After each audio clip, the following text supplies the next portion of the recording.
Buenos dias, Gunners Collective TV. Back at it, you already know. Like a torta with some bad habits. Bye, ya. Bye, ya. Let's get straight to the intro.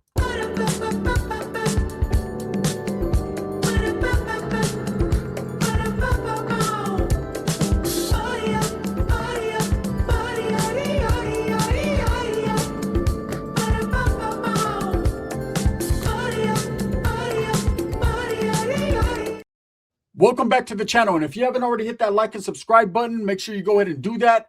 Put your notification bell on all so that way you're directing the direction of the dope content that the gun stays kicking. And I highly appreciate the support, man. I'm very humbled by it. So, what gang, what group, what collective is the biggest in the whole wide world? There's a big debate that goes on. Some people say Amor de Rey, the Latin Kings. Some people say MS.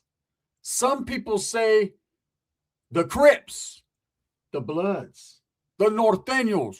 Well, I'm here to tell you there's only one group that stands amongst those other groups that is worldwide. We're talking about almost every country, every island, every village. You know what I'm saying? They're on pontoon boats. They're in canoes. There was a Southsider on the Titanic when it sunk. The Southern Raza. The Southsiders are the deepest gang in the whole wide world. Now, when I say Southerners, Southsiders, I'm talking about 18th Street, who identify with the South. I'm talking about all the collective street gangs from Los Angeles, Inland Empire, San Diego, Bakersfield, Bruta, Santa Maria, Southern California, period, all the way to the high desert, okay, and upstaters. The Southside movement is the largest group in the world, okay? You see the two guys on the thumbnail? Those were actually Sureños or Southsiders that went to go battle in the civil war in Syria because of Syrian descent, okay? And we're still representing the Sur. This has become the most indoctrinated group in the world. Now, I know a lot of people in different parts of the country in the United States like to believe that the group that they're from is deep because that's what they see around them. But if you really look at it from the big picture, the big scheme of things, Southsiders are everywhere. Okay, I remember the first time seeing them in Northern California was about 1988, 89 is when I noticed. I was a youngster. I seen the writings on the wall. Sur gang, literally. Okay. And I remember thinking, well, this is not representing what all my tios and all my OG homeboys and people that I know are representing. This is something different. That's when my eyes were open. Like when Adam bit that apple, I was becoming aware that there was another group in town. There was someone else representing something in opposition of the North, yet at the same time, they had that raza flavor, okay? As I got older, I understood, as I became educated in the gang lifestyle, because that's what I was becoming, I realized that I was leaning towards the minority group, meaning the smaller group, which were the Norteños, okay? The Norteño movement has always been very small in comparison to the Southsiders. You know, I see a lot of people make videos about prison yards, and you'll see a lot of the videos made by black content creators, brown content creators, even Woods, brother, white content creators that will always tell you that the Southsiders are the deepest in the yard. They are the deepest group united on the yard, Southern United Raza, right? They ain't per se the deepest ethnicity on the yard. That would be the brothers, the blacks, right? They are the deepest. They're just fragmented and split up into several groups. Crips and Bloods and Kumis, and of course non-affiliates and Muslims and so on and so forth, right? So if you look at it from a keen eye, you say, okay, the blacks are deeper, but the Mexicans are more united as far as South. North is united amongst each other, South, so they're divided as well as united. Southsiders are worldwide. Okay, not only the deepest group in California, You know, you got Southerners all the way, like I said, from the high desert, from Inland Empire, all the way to Eureka. to Northern California. You know, there's some points in times where Northerners would like to say, they're not in my town, they're not in my city. That's just pride. That's just pride. You know, it went from, oh, they'll never establish in my town, they'll never plant a flag, they'll never be around, till it actually being Southerners there. So now the new thing was, well, they only come out at night though, right? But they're there though. The thing is, they are there. And not only are they there in Northern California cities, and it's not that the Norteños are not holding it down for their cities, they're out representing, but there's another gang that's out representing as well. That's why you see Sur gang all over the place in parks. You know, if a gang comes in, does it mean that the other gang is not holding it down? No, it just means these guys had the manpower, the numbers to overtake and overcome whatever was going on before them. That's it. It doesn't mean they're harder, doesn't mean they're smarter. A lot of the things with Southerners comes to numbers. You know, there's a lot of them. There's a lot of them, and I think it's because a lot of the Hispanic community, the raza, leans more towards the Southern aspects of things just because they're more into the culture. Whereas with Norteños, they're not, some are, but not all of them are as deep into the culture, into the Chicano style of clothing, dressing, you know, different symbols that you know, signify more the Mexican culture. The Norteños are not into that as much per se as Southsiders. And so a lot of the raza youngsters coming up that are and want to be a part of that culture lean more towards the Southerners. It could be a geographic thing. It could be the way you grew up, generational, or it could just be lowrider magazines. There's a lot of different influences. Just like you have the hip hop influence that's influencing these kids to get the fucking Punches Pilot haircut, you know, and paint their fingernails. There is and always has been other representations of Mexicans in the United States that has fed this monster, which is known as the Southsiders, right? They're the deepest gang in the world. And when I say gang, I know they're fragmented and broken up into different barrios, however you want to say it, different groups, different clicas. But at the end of the day, the influence of the Southern movement is everywhere. Oklahoma, Arizona, Texas, Florida, Georgia, New York City, Chicago. Southsiders are everywhere. They're within every penal system. And now they are abroad. They're in every country. You know, a lot of people like to talk about Japan and this Chicano culture that has taken big steps into the Japanese culture. And I'm going to tell you right now, if you notice, a lot of those guys, they wear LA Dodgers, they wear LA, they get 3 dots. That's that Southern influence. It's not just a Chicano influence. They're kind of gelling the Southsiders with Chicanos, with Chicanismo, right? There's a difference between Cholos and Chicanos. But to the Japanese, to Germany, to Italy, to all over the world, it's one and the same. They believe that Chicano culture, the Ben Davises, the bald heads, all stems and goes back to the Southerners, the Southsiders. And there's a lot of truth to that. It's a lot of facts. You know, I wanted to take this opportunity with this video to clear up a lot of misconceptions, you know, to the people that don't believe the Southerners are all over. Them 2 guys that went to Syria show you just how real it is. You know, the United States Army, armies all around the world got gang members, and the Southerners are the deepest within the Army, right? They're just everywhere, man. And you got to understand that doesn't make a gang or a group the hardest, but when you have manpower, when you have soldados, when you are the deepest, it does definitely make you dangerous. You know, it means they're going to get caught up in a lot more violence, and being a violent group, stemming from a violent group, you know, there's definitely going to be a lot of violence involved. Now, there's guys like Tommy Gun, Surgen, you can tell by the pito on the wall, right? There's vatos that run around like him that say, we're the deepest. We run California. Not necessarily. You run your section, just because you're the deepest doesn't mean you're the hardest. Okay, but at the end of the day, it doesn't mean you're the weakest at all either. But I'm here to tell you, having a lot of respect for Southerners, Northerners, everyone, the Southsiders are fucking about their business. The majority of them, not all of them, just like not all Northerners are about their business.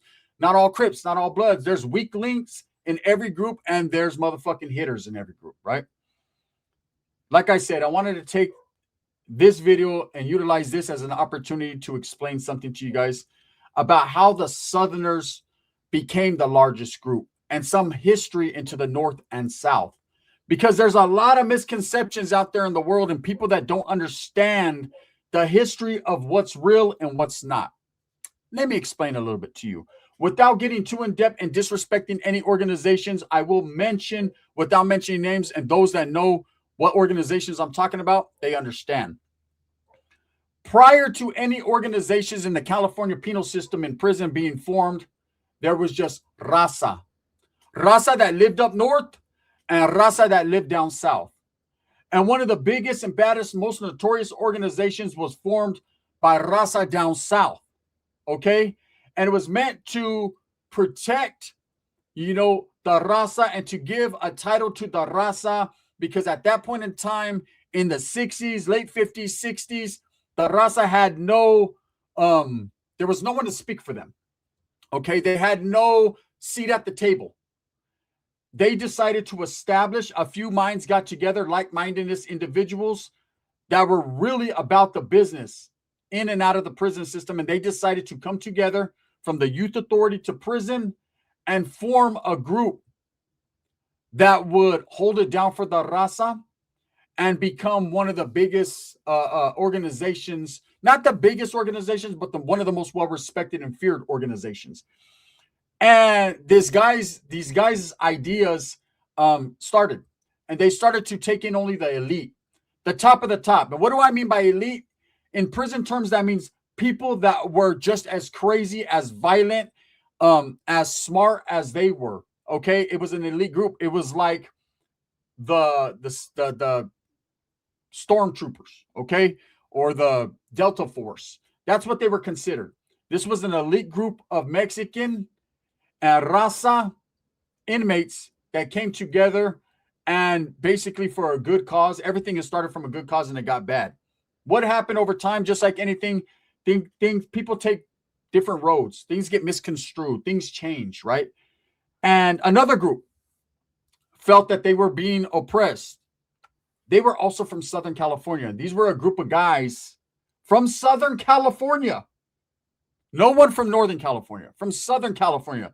Because mind you, during this time, there was no norteños or sureños. That was not even thought of. There was none of that. There was nobody calling themselves North and South to the late 80s. These are facts, right? And this other group of men from Southern California, from places like Bruta, Bakersfield, Chiques, all these different areas decided, and these were guys from the South, decided that that group that had formulated and started was taking advantage of who they felt were weaker inmates, politicking on them, pressuring them. It wasn't the South pressuring the North. It wasn't the lame farmers from the North. There was none of that. It was Mexicans that were a Delta Force elite group taking advantage of the situation because they knew no one wanted to fuck with them. People feared them. So a group of individuals that felt they didn't fear them and wanted to stop the oppression or what was going on formed their own group. And that's where you got the two organizations of raza that are in prison to this day. Okay? Still, there was no norteños, no Southsiders. So you got to understand, as big as this Southsider movement is, this happened from the period of the late 70s to the present. Where are we going on? 40, 50 years? Not too long in dinosaur time, right? That this gang become the biggest group and gang in the world. And how is that started? Like I said, it takes a whole lot of everything. The majority of it is Los Angeles, California. Los Angeles being the mecca of gangs, Crips, Bloods, and Southerners. Now, Northerners were established out of cities like Salinas, San Jose, San Francisco, Oakland. It's a lot of cities, but there's more farmland in the Central Valley and it's more spread out. It's not as congested as Southern California is, right? So you got a bigger population. Plus, with Southern California being on the border of Mexico, you got a lot of the raza that comes in through Mexico, and their first stop is LA, San Diego, San Bernardino, these places, and they get indoctrinated and educated by Southern gang members, and so they adapt and they become that. So they're touching south before they're ever hitting north. Now, later on, their families might migrate up north to work the fields or whatever the case may be, and some of them get into the northern groove of things. But most of them already have them roots set in LA and Southern California. So that's why the Southsiders were able to accumulate more numbers. They were able to indoctrinate a lot more of the raza. When it's a raza gang or organization or group, and you get first crack at soldados, guess what? That's what they become. See, Northerners are so far up north, it takes a while for them to get there. So the Northerners are only got the pick of whoever's moved up there, whoever was born in Northern California, whereas Southerners not only get whoever's born in Southern California, but they also get whoever's migrating, the Salvadorians, the fucking Guatemaltecos, the fucking, guys from Nicaragua, whatever, wherever you're from. And that's how that goes. So when these two groups were started, I see a lot of people that run around the internet talking about, the reason why Norteños and this group went against the South is because they were being oppressed and taken advantage of just because they were from up north. Never. That's a lie. That's propaganda that was fed to you for one reason or other. And the main reason was to get you to hate the other side. That's the fucking facts and the truth. The facts are there was no North and South. Okay? North and South actually was started in the California Youth Authority when guys first started calling themselves Norteños and Sureños. Then when they gravitated towards prison, the organizations that had formed realized that they could utilize these guys, or they could take these guys in and put them under their umbrella. And that's what happened. It just so happened that the majority of the Southerners that were from one organization decided and seen and were smart enough to realize this group right here is probably going to be the deepest. This group we identify with more. So they pulled the Southerners their way. Whereas the guys who had not defected or dropped out of that organization, dudes that just didn't take into it or didn't believe or felt that they were oppressing inmates, took the guys from the North. That's how that was all formulated and started, right? So the North and South came about pretty much around the same time. There was barrios like White Fence and barrios like 18 and Clanton and several other barrios that are Evergreen and these older neighborhoods, right, in Southern California that were around predating Sureños and Southsiders. They were just barrios of Mexicans, Cholos, Chicanos from Southern California. And later on, because the representation of Southern California got big, they took into that indoctrination. That's how that got started. Southern California Southerners are all over the world. Okay, I remember hearing the term upstater about upstate Norteños and thinking to myself, the fuck is that, right? And then I realized it was basically utilized as a derogatory statement against Norteños. Being that these guys represented Southern California, represented the Sur, because ultimately that's what it is, they found a way to distance themselves from the North. Instead of saying I'm from Northern California, they said I'm from upstate. I'm from up here, down there. Hey, up, down, left, right, it doesn't matter. That's what they represent. That's what they represent, man. More power to them. It's not easy being an upstater. I'm sure they're surrounded by the enemigos. They're constantly at battle, at guerra, And so I see how some of them are arrogant and feel the way they do, prideful when it comes to guys that are from Southern California, giving some of them a hard time. It's like, hey, homie, you know what I'm saying? We're the ones going through the fucking shit. You guys don't even see Norteños. But it ain't all about North and South because it never started out that way. It became idealisms, things that were put into play that neither guys that are Norteños or Southerners had any say-so in. They just had to adapt and adjust. And that's just what it is. Southsiders are all over the world. And a lot of people, when you see movies, music, all this, people like, let's take Lefty Gunplay, for instance. He got a Grammy. And there's a lot of guys that took to the internet and were proud that a Mexicano got in the door. A lot of people that were hating, saying 4 words don't mean shit, right? But let me tell you, man, I know guys who have died over 1 word. That's facts. That's knowledge you can't get in college, right? So 4 words mean a whole lot to whoever they mean a lot to. Now, being that Lefty Gunplay has represented Sur Gang, right, and has basically expressed it, and that's where he stands, there was a lot of dudes that took that as a chance to gangbang on guys from up north or everybody and say, see, we're doing it first, we're doing it big, we're doing it better, we're doing it. I don't know about necessarily better, bigger, yes. Okay, being close to Hollywood, being in LA, that's definitely going to give the Southerners more of an opportunity. That's where money is made. That's the land. That's La La Land. That's where fucking movies, everything's right there. So, of course, the Southern presence, even in movies, is going to be bigger than up north. But that doesn't mean Southern Mexicans, are bigger or badder or more talented than Northern Mexicans. No, Mexican is Mexican, homie. You know, that North and South label is labels we put on ourselves. You know what I mean? It's all brown at the end of the day.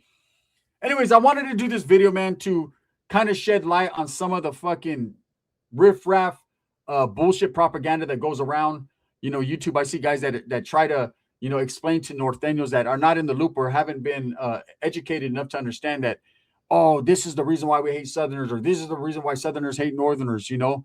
No, not at all. Not at all, man. North and South was its own groups that started and took into the umbrella of the organizations that they did.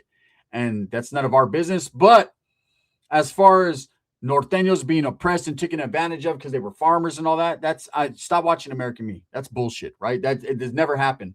They weren't being taken advantage of. Any group that's being taken advantage of, guess what? They're being taken advantage of by their own group. That's usually how it goes. You know, when's the last time you've really seen a riot or a melee or anything in prison between North and South? And I understand there's an end to hostilities, but even pre-end to hostilities, you didn't see it very much. Doesn't happen like you think it happens, right? So the North and South have always been at odds and probably will be on the streets, especially in Northern California, for a very, very long time, unless that wheel comes down. And then you'll see everybody adapt. But I'll say this, the Southerners, to anyone out of any city in any state or any country that wants to deny the fact that the Southsiders are the deepest gang in the world, their influence is everywhere. I mean, just look at MS. They got the 13. I know at one point in time I met stoners. I know, right? But it doesn't anymore. The Southsider influence is everywhere. And that's just what it is. So I was asked the question, what is the biggest gang in the world? What is worldwide? That'll probably be the Southsiders, homie. In fact, I'm going to say it is the Southsiders. And I'm not talking about one particular group because we know 18th Street's probably the biggest representation of the Southsiders. MS is big too. But I'm saying collectively as a whole, as a group, they hold that crown. Thumbs up or thumbs down. Heavy's going to be the head that wears the crown. I don't wear their crown. So the gang, not that one. I just wear my own crown, which is father. You know what I mean? Forever, however long I can hold on to that, man. Heavy's going to be the head that wears the crown. I'm going to continue to strive, struggle, and strive for what I truly believe in. That's the betterment of all people. Make sure that you guys go to Vario Liquors because they support this channel and I support them, man. Go pull up on Vario Liquors out there in Turlock, California and go get you something cold to drink while you're watching my videos and you're laughing, right? Also, this video right here is sponsored by Sticks and Stones Yard Service in Arizona, man. We need to support our local businesses. Look up Sticks and Stones Yard Service. If he's in your direct area, go hit him up. Let me know what you guys think. I want to see comments. What's the biggest gang or group? Is it the Southsiders